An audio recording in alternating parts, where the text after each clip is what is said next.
Hello and welcome. I'm Cristina Mendonsa. Dale Shornack has the night off. Coming up next on News 10 at 5. An important breakthrough today in the toxic pet food mystery. The culprit appears to be rat poison. Plus, as I've made clear for weeks, I will veto it if it comes to my desk. Ignoring President Bush's veto threat, the House of Representatives votes to set a deadline to bring U.S. combat troops home. And calm weather this weekend, but some pretty rowdy weather coming in by Monday. We'll have your full forecast coming up right here on News 10. And now, this is News 10 at 5. Finally tonight, an answer to the question frightened pet owners across the country have been asking. What's in the pet food that's killing cats and dogs nationwide? Well, the head of the New York State Department of Agriculture announced today that tests found rat poison in the pet food. The toxin has been identified as imidactrin. ABC News has learned that the source of the toxin was wheat imported from China and used by Menu Foods in nearly 100 brands of pet food. The company recalled 60 million cans and pouches of the product last week. How did this substance get into our products? At this stage, we don't know. Our immediate next steps will be to begin testing all of the suspect raw materials with the goal of quickly identifying the means through which this substance entered our supply chain. Lab officials stress more testing will have to be done to confirm if the toxic chemical was indeed the only source of illness and death. Menu Foods says they will compensate pet owners for their losses in medical expenses. Well, several pet owners in our area have lost a cherished dog or cat due to this poisoning, but many other animals are successfully recovering, thanks in part to a flood of information for pet owners and some quick and intensive treatments.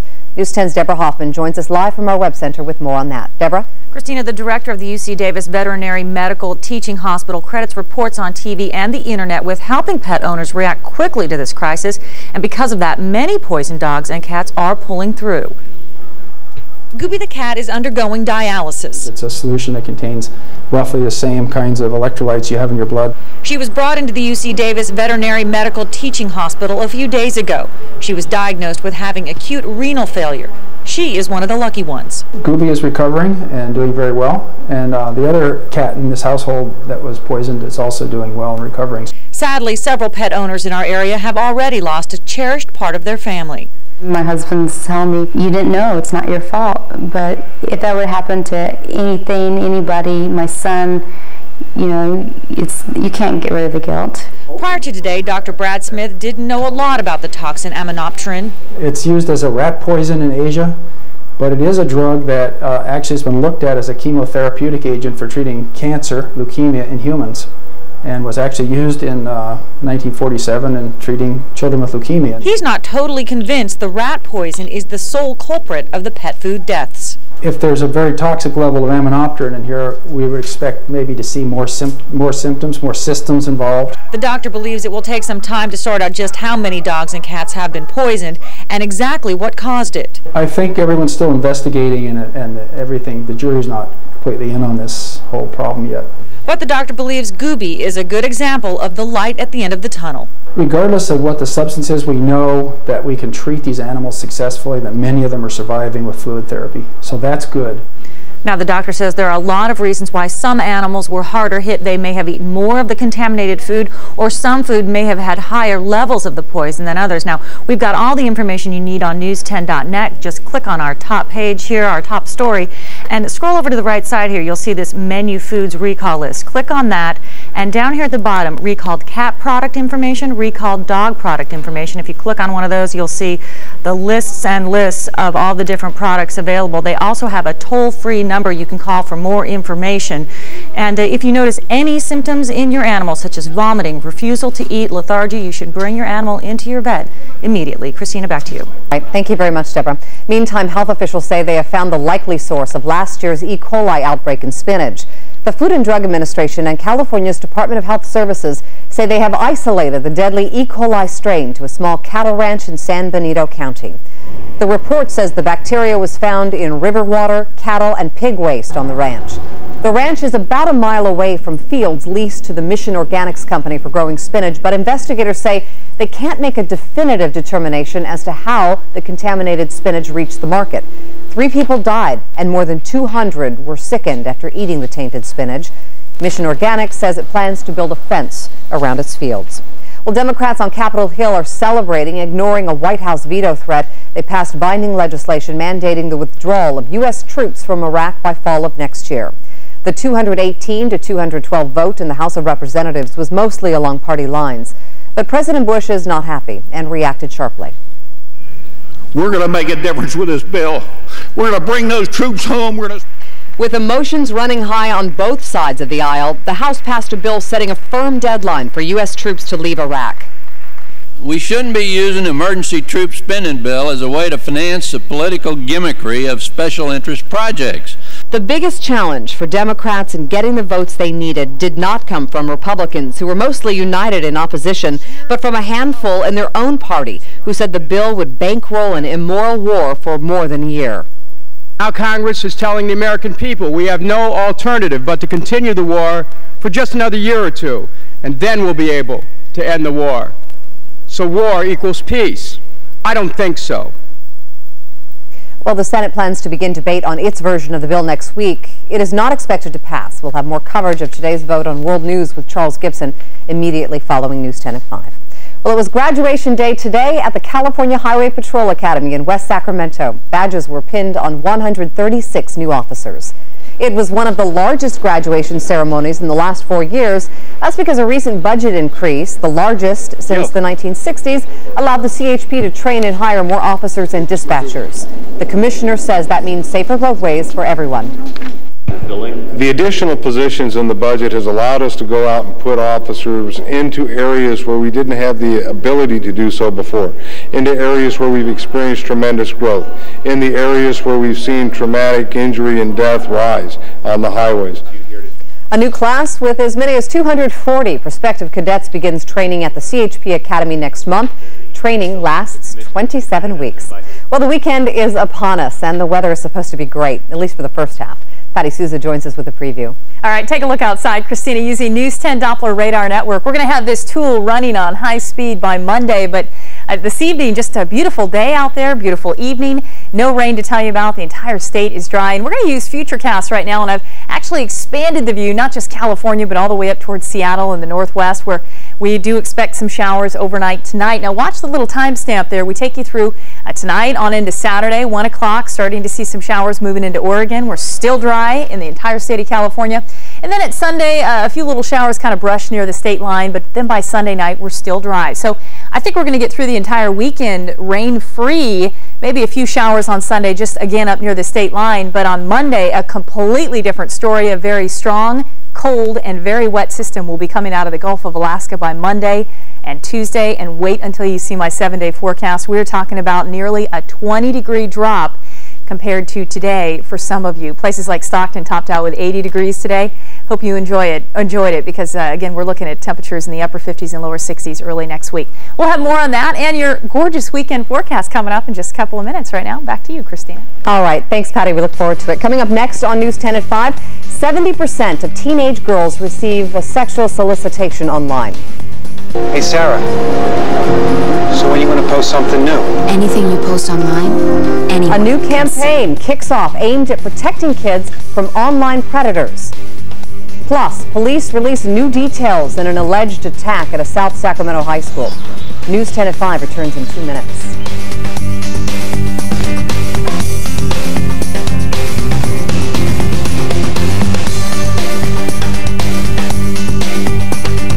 Closed captioning is brought to you in part by Sleep Train Mattress Centers. Your ticket to... Patty Souza. Whether you call it global warming or climate change, it's a growing concern for many of us. Are these changes man-made or part of the Earth's natural cycle? You can see my story on news10.net. And now, this is News 10 at 5. Investigators with the Sacramento Police Department say the alleged sexual assault of 2 teenage girls on the campus of Valley High School earlier this week was not a random act of violence. Investigators now say the 2 girls knew at least 2 of their alleged attackers and that alcohol was involved. Police stress that a crime was still committed and they are actively working on arresting the suspects. Yesterday, family members of the girls, who are cousins, told News 10 the girls were attacked, then sexually assaulted by a group of young men while exercising on the high school's track. Well, a federal judge ordered today in Sacramento a 37-year-old man from Saudi Arabia to spend 7 years in prison. The man is a psychiatrist in his home country, and he traveled to Northern California last year to have sex with a 2-year-old girl. That's right, a 2-year-old. Fortunately, the child does not exist. She was the invention of an undercover agent working the internet who convinced the man the child would be waiting in a Vallejo motel room last April. But when the limousine arrived from San Francisco International Airport, the only thing waiting for the man was a pair of handcuffs. The U.S. attorney in Sacramento said the case underscores the potential danger of the internet. News 10's George Warren joins us live from the Web Center to show us a new campaign aimed at keeping our kids safe online. George? Christina, the Internet Crimes Against Children Task Force says the web poses potential danger for all young people. But new research shows the danger is especially high for young girls. A study finds nearly 3/4 of the young people who receive sexual advances over the internet are girls. Young girls spend an average 3 hours a day online. Yeah. Most of the time on social networking sites like MySpace. That's one of my students. A News 10 investigation last year showed how careless kids can be about posting sensitive information. Just the fact that you doing a story could quickly identify kids at my school tells me that they're not taking the precautions they need to take. The internet has changed the whole dynamic with pedophiles. The U.S. Justice Department and the National Center for Missing and Exploited Children have launched a campaign aimed specifically at teen girls. Hey, Sarah. A new series of public service announcements reminds teens how very public the internet is. Theater 2 on your left. Hey, Sarah. What color underwear today? Hey, Sarah. So when are you going to post something new? Anything you post online, anyone can see.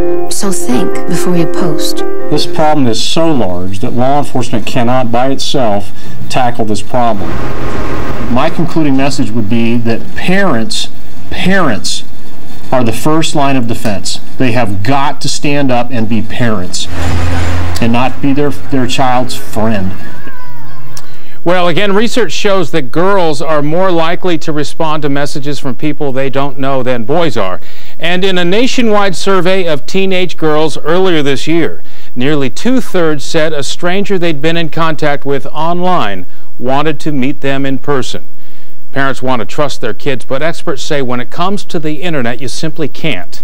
You'll find tips on protecting your child on our website, news10.net. Christina? And George, you're familiar with a lot of filtering programs. There are some good ones out there, aren't there, for parents who aren't as computer savvy perhaps as their kids? The best filtering is the parents themselves. Experts say don't let the kids take the computer into their room locked up on the internet. Put the computer in a public place, perhaps the family room. Make sure that there are multiple eyes looking at that screen. All right. Thank you very much, George. Well, still ahead on News 10 at 5. Warm temperatures again this weekend, but another storm is brewing. Patty tells us when it's supposed to arrive. And the serious side of Adam Sandler. Our Jonathan Mum previews the new movie, Reign Over Me. By 19, the NASDAQ down by almost 3. Well, it is Friday, and that means new movies opening across the country today. Jonathan Mum gives us a look at Don Cheadle and Adam Sandler in a relationship drama called Reign Over Me as we join Mum at the movies. Oh, hey, Charlie! So we know each other? We went to dental school together. Burroughs Hall, I was your college roommate, for Christ's sake. You don't remember me? It's Don Cheadle and Adam Sandler in Reign Over Me, a movie about two old friends trying to reconnect after being distanced by time and tragedy. He likes you, Ellen. You know why? Because you know nothing about his family. So he figures you won't ask any questions. Adam Sandler's Charlie is a former successful dentist who lost his wife and 3 daughters on 9/11. To say he's withdrawn would be something of an understatement. Invite him in for breakfast, for instance, he's not going to be too happy if other people are there, but he has ways to handle it.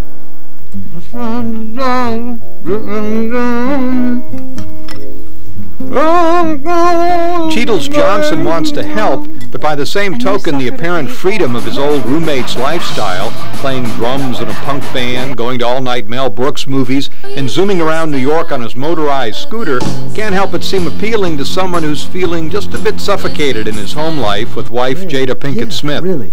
See, I have a friend now, and I'm spending time away from the house, and it's got your feathers ruffled. You are jealous of Charlie. I actually think you're jealous of Charlie. Not all of this works, but most of it does. There's plenty of unexpected humor to keep things from getting maudlin, and Sandler's performance is moving at times. In the end, we care enough about both these guys to make Reign of Fire worthwhile. So out of a possible 4, this one gets a 3. Don't forget to pass the popcorn, and that's Mum at the movies. We usually think when it's bad weather, it's nice to go in and see a movie, so perhaps we should save that for a matinee next week, because it looks like it's going to be great. I'm saying take Monday off, go to the movies, see a couple of shows. Sounds good. Like we're going to see quite a bit of rain as we head through Monday and Tuesday. Christina, let's start outside right now. Gorgeous day today. Did you get outside, do anything, running or anything? Yes, I actually was outside today. Did you go for like a 26-mile run or something? Which is normal? No, not today. But normally she does a lot. All right, Sacramento, a beautiful day though. We did see high temperatures in the upper 70s, lower 80s. We'll have that in a moment, but there's a view of the Capitol and just a few high clouds today. Notice in Stockton on the waterfront, a little breeze, a lot of the boats out there. We're still looking at that big fishing tournament in the Delta for a couple more days, and looks like they're coming in for their afternoon check-in. We'll see them out there again tomorrow. Weather highlights then, just sunshine, beautiful Saturday ahead, and Sunday is going to be kind of the transitional day where we see clouds and we'll start the cooling trend, which is going to be quite extensive. Wait till you see my 7-day forecast. And it looks like a wet, cold week for a good portion of next week. All right, the allergy report. We had some pretty good thunderstorms earlier this week that knocked some of the pollen out of the sky. But the very latest report just came in, and it shows that elm, birch, oak, and juniper, even cedar, still pretty high. So, of course, this week it's different pollens, and that'll be the case for the next probably few months. 78 the high in Sacramento, 79 Modesto, Stockton. Enjoy that temperature of 81 today because it is going to be quite different. Almost 20, even 21 degrees cooler as we head through the first part of next week. Current temperature Sacramento, 77 degrees, 59 in South Lake Tahoe. Beautiful day in the Sierra. You can see Sacramento, San Francisco, Fresno, mainly clear. We have some clouds on the approach, but we're still going to have a nice night ahead, and it looks like we're going to have a pretty nice weekend as well. We'll see a little more in the way of cloud cover as I mentioned on Sunday. Tonight, 25 in Truckee, 48 Blue Canyon, a little bit warmer on the west slope, which is typical, and then just 22 in Kirkwood. Tomorrow we'll see a high of 52. Plenty of sun, so wear the sunscreen in the mountains. We'll see 41 tonight in Nevada City. Tomorrow high of almost 70. We should hit 70 in Forest Hill. And look for quite a bit of high cloud cover later in the day, but I think you'll get through a good portion of the day. Places like Pollock Pines, mostly sunny. A light breeze out of the southwest, a light wind out of the southwest for Sonora with a high of 73. Groveland topping out in the 60s. And in the San Joaquin Valley, we're going to knock it down a few degrees. Instead of 81 Stockton tomorrow, you'll see 76, 74 in Tracy on the west side of the valley. And our temperatures from Napa to Fairfield, lower 70s. Thanks to the clouds, we're going to see an increasing breeze tomorrow night as well as Sunday ahead of that big, powerful weather system, which is still way up in the Gulf of Alaska. 66 San Francisco for your Saturday if you're heading to the Bay. And Marysville, Yuba City, expect temperatures in the mid-70s. Now for Sacramento, we expect 75, a little bit cooler. 74 in Natomas, and here we go. I have 3 7-days and take a look at all of them because huge changes. Let's just jump ahead to Sunday. Lots of clouds. I don't think we're going to see any rain Sunday. Futurecast kept it away.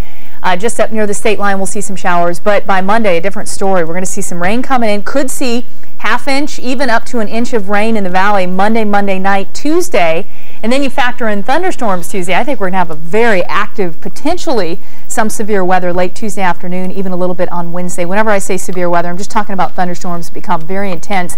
High of just 60 Tuesday in Sacramento, low 60s in the San Joaquin Valley on Tuesday. And look at the Sierra. Now, Christina, the highest elevations could see 6 to 12 inches of snow. And by Monday night and Tuesday, the foothills down to about 3,000 feet could see snow, including places like Arnold, Angels Camp. Wow, okay. Yeah, it's going to be very active. That'll be great. Well, a lot of people are probably going to garden over the weekend, so it'll be great. We'll get the nice rain for our gardens and flowers and everything next week. Oh, we'll get the rain, all right. Yeah. Thank you very much, Patty. Okay. Let's check in with Angel now to get the latest on the commute. Hey, Angel. Hey there, ladies. Major trouble spot in the Davis area. This is eastbound 80 at Mace Boulevard. Possibly 10 vehicles involved in this accident. 1 car overturned in the center divide. All lanes are currently blocked at this time, so expect some major delays coming eastbound 80 through the Davis area. If you know anyone coming into Sacramento from the Bay Area, Highway 160 through the Delta may be a better choice this evening.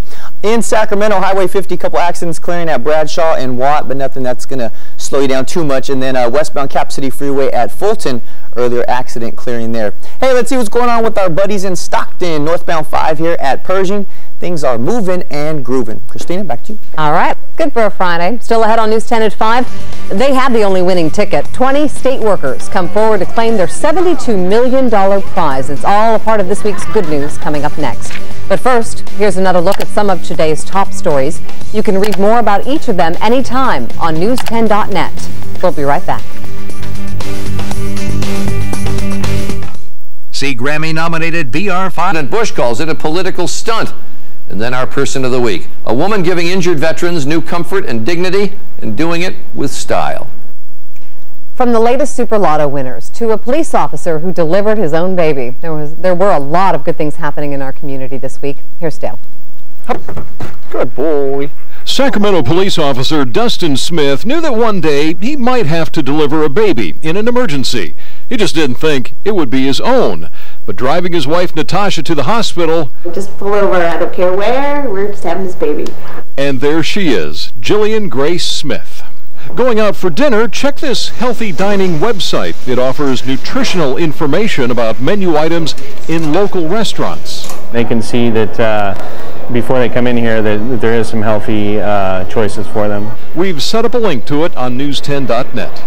Maria the cow providing the electric power for Ag Day at the state capitol.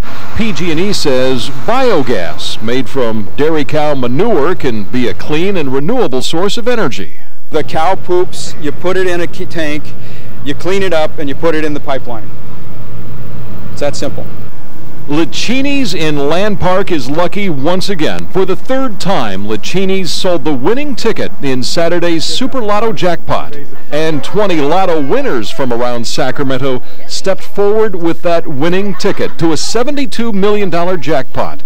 The Lottery Club has been playing the same numbers for 10 years, and Gloria Madriz always said they were winners. And 10 years, 5 months later, and okay, who knew that I would be right? Some of this week's good news. Dale Shornack.